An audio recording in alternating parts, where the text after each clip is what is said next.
दोस्तों, अगर आपको कहानी अच्छी लगी तो चैनल को जरूर सब्सक्राइब करें और पास में जो बेल आइकन है उसे प्रेस करना बिल्कुल ना भूलें। सुबह की 6 बज रहा था। सावित्री नीचे बैठ के सब्जी काट रही थी। सिर्फ आलू और प्याज काट के रखी थी। सावित्री, सावित्री, आलू फ्राई हुआ है कि नहीं? याद करके प्याज भी काट के रखना।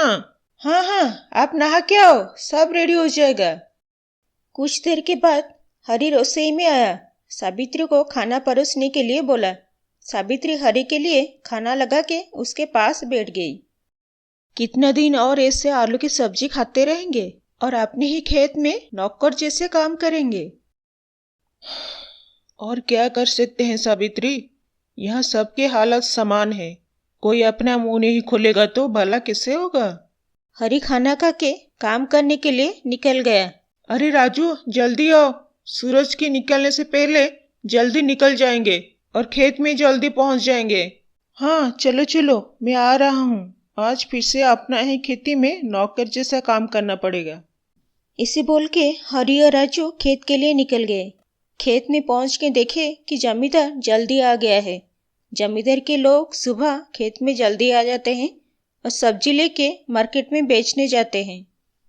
जमींदार के पास बहुत सारा जमीन था। वहाँ पे वो सालों भर सब्जियां लगाता था और उसे बेच के बहुत सारा पैसा कमाता था। राइस, वेजिटेबल, सब कुछ का खेती वो करता था। खेत को देख के लग रहा है इस साल भी बहुत सारा पैसा आएगा। बस लक्ष्मी माँ की कृपा ऐसे ही बना रहे। जमींदार का स्वभाव बिल्कुल भी अच्छा नहीं था। वो सिर्फ पैसा के लिए ही पागल था। लोगों के साथ वो अच्छा बर्ताव नहीं करता था। बहुत घमंड था उसका मन में। पता नहीं ये जमींदार कितने दिन हम लोगों को इससे काम कराएगा। हम लोगों का खेत को हमसे छीनकर हमारे ऊपर अत्याचार कर रहा है। कुछ नहीं कर सकते हैं भाई। जमींदार के खिलाफ जो भी जाएगा वो उसका हालत खराब कर देगा।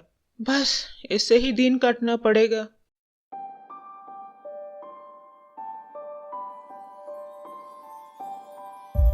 शाम हुआ। राजू और हरी अपना घर लौट आए। सावित्री, जल्दी जल्दी खाना लगा दो।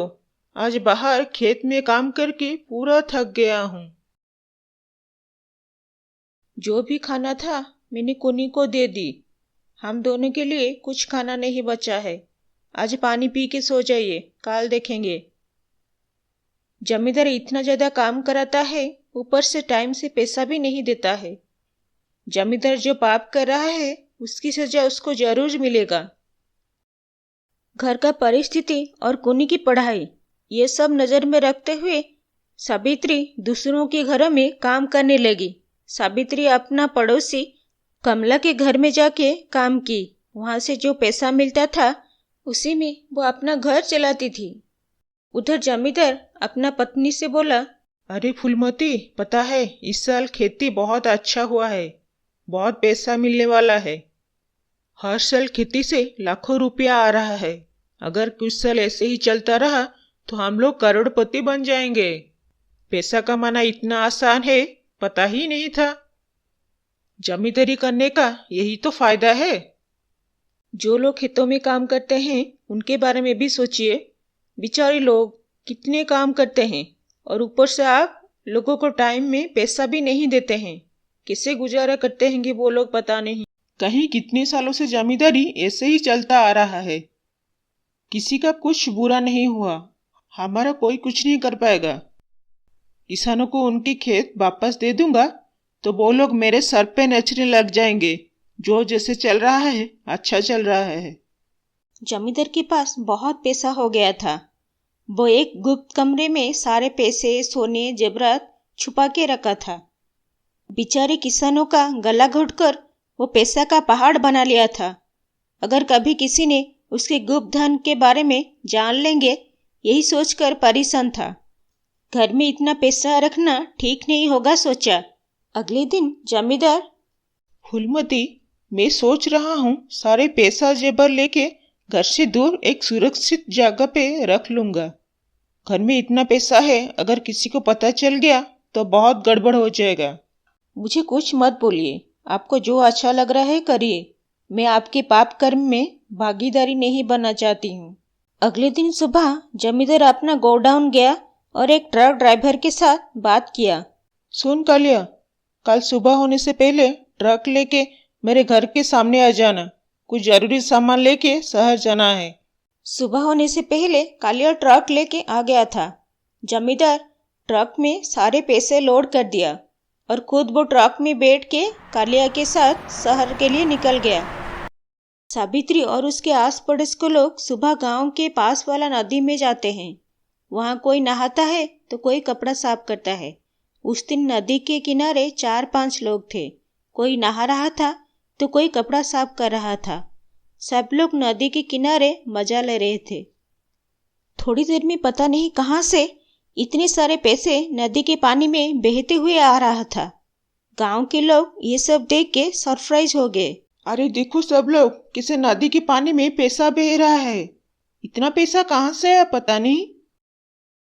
गांव लोग मिलके नदी में बहने वाले पैसे को इकट्ठा किए। बहुत पैसा इकट्ठा कर लिए थे। नदी में इतना मछली नहीं होंगे जितने पैसे थे। गांव के लोग अपने सामने कभी इतने सारा पैसा नहीं देखे थे। इतना पैसा कहाँ से आया, ये सब बारे में जानना जरूरी है, नहीं तो हम लोग पैसा लेके बाद में फंस जाएंगे। हाँ, जरूर पता लगाना पड़ेगा। हरी और राजू नदी के ऊपर जो ब्रिज था उसके ऊपर जा रहे थे। थोड़ी दूर से किसी ट्रक का एक्सीडेंट हो गया था। दोनों ट्रक के पास गए। ट्रक का हालत बहुत खराब हो गया था। ट्रक का ड्राइवर किसी भी तरह बच गया था। हरी, ये देख, ये तो हमारे जमींदार। ट्रक एक्सीडेंट में जमींदार का जान चला गया था। ड्राइवर से पूछने से पता चला कि वह नशा करके ट्रक चला रहा था, जिसके वजह से ट्रक जाके एक पेड़ से टकरा गया और एक्सीडेंट हो गया। ट्रक के नीचे पैसा पड़ा हुआ था। राजू और हरी समझ गए कि जो पैसा नदी से मिला वो पैसा जमींदार ट्रक में लोड करके जा रहा था। एक्सीडेंट होने की वजह से ट्रक से निकल के नीचे जो नदी था उसी में गिर गया है। राजू और हरी वापस आके गांव लोगों को सब कुछ बताए। सब लोग जितना पैसा इकट्ठा किए थे एक एक करके सब समान रूप से पैसा बांट लिए। आखिर में गांव के लोग इतने सालों से जो परिश्रम कर रहे थे उसका इनाम उन लोगों को मिल ही गया। गांव के लोग जमींदार का क्रियाकर्म में आके योगदान दिए। वहाँ पे जमींदार की पत्नी गांव वालों को अपना अपना जमीन का कागजात वापस कर दिया। जमींदार किसानों को लूटकर जो पैसा रखा था उसको भोग करने के लिए खुद जिंदा नहीं रहा। वो किसानों के साथ बहुत बुरा किया था, जिसके वजह से भगवान उसे उचित शास्ति दिए। जमींदार के जाने के बाद गांव के लोग अपने अपने जमीन में खेती करने लगे। अच्छा पैसा भी कमाए और खुशी खुशी रहने लगे।